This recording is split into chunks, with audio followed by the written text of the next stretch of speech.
नालागढ़ के रामपुर पोसवाला गांव के रहने वाले 17 साल के जतिन नामक युवक को पहले किडनैप किया गया था और उसके बाद उसे गाड़ी सहित डुबोकर भाखड़ा नहर बुग्गा साहिब में उसकी हत्या कर दी गई थी और उसका शव वहीं फेंक दिया गया था।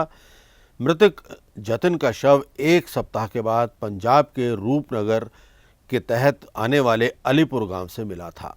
मृतक की हत्या हुए कई दिन बीत चुके हैं, लेकिन पुलिस की कार्रवाई से मृतक के परिजन पूरी तरह से असंतुष्ट हैं और इसी को लेकर स्थानीय लोगों का एक प्रतिनिधिमंडल एसपी बद्दी से मिला है और एसपी बद्दी से इस मामले में आरोपियों की गिरफ्तारी को लेकर मांग की है। पीड़ित परिजनों ने एसपी बद्दी से गुहार लगाई है कि इस मामले में कोई एक व्यक्ति उनके बेटे को किडनैप नहीं कर सकता। उनके बेटे को किडनैप करने के लिए कई लोग हो सकते हैं। उन्होंने आधा दर्जन के करीब अज्ञात लोगों पर शक जाहिर किया है। इस बारे में मृतक जतिन के परिजनों ने पुलिस की कार्रवाई पर भी शक किया है और कहा है कि पुलिस इस मामले में ढील बरत रही है। दूसरी तरफ एसपी बद्दी मोहित चावला का कहना है कि जतिन के परिवार वालों ने उनके साथ बैठक की है और अपने कुछ डाउट्स रखे हैं। मोहित चावला का कहना है कि इस मामले में डीएसपी नालागढ़ को सख्त निर्देश दिए गए हैं और कहा गया है कि वो इस मामले की पूरी तरह से निष्पक्ष तौर पर जांच करवाएं और सभी पहलुओं की गहनता से छानबीन की जाए। ये एफआईआर नंबर 115/23 है नालागढ़ पुलिस स्टेशन में, जिसमें ये जतिन जो बच्चा है इसकी ऑलमोस्ट 5-6 डेज़ के बाद डेड बॉडी डिस्ट्रिक्ट रोपड़ नहर से मिली। इसमें जो मेन एक्यूज्ड हैं उसको पुलिस ने अरेस्ट कर लिया था एंड अभी वो जुडिशियल कस्टडी में है। मैं फैमिली से आज मिला हूँ, उनके साथ उनके परिजन भी आए थे। अगर इनको किसी पे डाउट है तो पुलिस, मैंने डीएसपी साहब और जो आईओ को बुलाया हुआ था, मैंने डायरेक्शन दे दी हैं थाना लेवल पे। इस पर ऑलरेडी इन्वेस्टिगेशन सही चली हुई है, साइंटिफिक एविडेंस पुलिस ने इकट्ठे किए हैं। ज़्यादा डिटेल्स में शेयर नहीं कर पाऊँगा क्योंकि जहाँ तक इन्वेस्टिगेशन का मैटर है, क्योंकि पोस्टमार्टम आईजीएमसी में हुआ, एफएसएल की टीम आई इत्यादि। बट अगर इनको किसी पे डाउट है तो मैंने इनको स्ट्रिक्ट डायरेक्शन दी है, लिखित में भी मेरे ऑफिस से डायरेक्शन चली गई है कि आप इसमें फिर इन्वेस्टिगेशन करें ताकि बच्चे की आत्मा को शांति मिले और हम न्याय दें इसमें।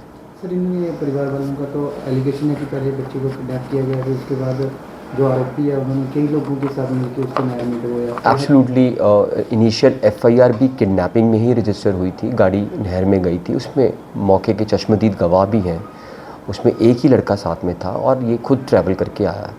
अब इसमें क्या रीज़न रहा, उसके पीछे किसने, कोई अगर सपोर्ट मैकेनिज़्म है या क्या रीजनिंग रही, उसके ऊपर इन्वेस्टिगेशन बहुत ढंग से चली हुई है। एक स्पेशल टीम इसमें डीएसपी साहब और एसएचओ साहब खुद कार्रवाई कर रहे हैं।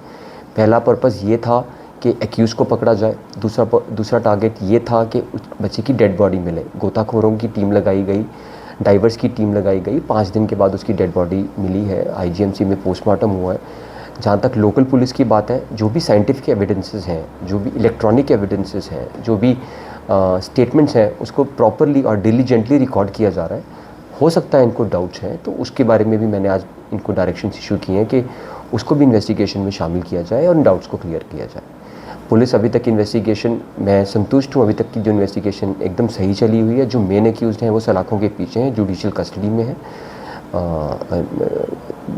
धाराओं में केस रजिस्टर्ड है, 363 है, 302 है एंड मेरी तरफ से पहले भी डायरेक्शन है, बट आज क्योंकि मेरे से मिले हैं तो विल इंश्योर जो भी इनके डाउट्स हैं हम उसको भी क्लियर करें। बहुत अच्छा आश्वासन मिला है।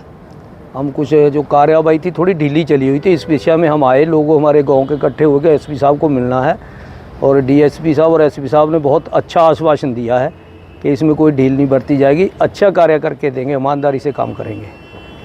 हमने इनका शुक्रिया किया और हम वापस जा रहे हैं। हुआ क्या था बच्चे को आपके मुताबिक? हमारे में 15 तारीख को एक बाड़ा बसौट गांव का लड़का है, इसका क्लास फेलो है, उसके फ़ोन आए इसको कि तू जल्दी आ जा बसौट में, और वो लड़का बिना बताए, जतिन कुमार जिसकी डेथ हुई है, बिना बताए चला गया। आगे वो लड़का जो दुबोटा का है, जिसको लाठी बोलते हैं, जो अरेस्ट किया हुआ है, वो गाड़ी लेकर आया हुआ था वहाँ, इसने उस गाड़ी में बैठा दिया, वो लेकर पंजाब की तरफ चला गया। हम पुलिस चौकी पहुँचे उसी टाइम, वहाँ से लोकेशन लेके हम लोकेशन पे पहुँच गए। जब हम वहाँ पहुँचे उसने गाड़ी नहर में फेंक दी और बेटा एकदम अगले दरवाजे का आधा शीशा खुला था और वो बाहर को खड़ा हो गया गाड़ी की तरफ पीठ करके। हमने उसको बोला कि हिम्मत कर, तू गाड़ी की छत पे आ जा, घबराना नहीं। वो बोलता कि ये मेरी टांग नहीं छोड़ रहा है पापा जी। भाई इतने में गाड़ी नीचे चलेगी। मौजूद थे हम वहाँ पे, लड़के का फादर था, मैं था, हमारे प्रधान जी थे राजेंद्र कुमार जी, और ये हमारे बिट्टू जी, प्रीतम सिंह जी, ये भी थे माजरा गांव के। ये 4 हम लोग बिल्कुल ऐसे 20 फुट के फासले पे खड़े थे। बातें करते करते गाड़ी नीचे चलेगी और बाद में वो लड़का तैर के बाहर आ गया, मुर्जिम जो है। और उस टाइम लोग भी आगे उसको पकड़ने के, जब हम चला रहे थे, कोई पग वाला आ जाओ, कोई रस्से वाला आ जाओ, हमारी हेल्प करो, कोई नहीं आया। ठीक पार 15-20 लड़के खड़े थे और बाद में वहाँ आ गए। तो उसने जैसे ही वो लड़का बाहर निकला, जो लड़के का फादर था उसने भी थोड़ा इमोशनल हो गया और उस लड़के को ऊपर को पड़ा गया, ये तूने ऐसे किया ऐसे किया। उनके ही एक दोस्त ने उसकी बाजू पे डंडा मार दिया।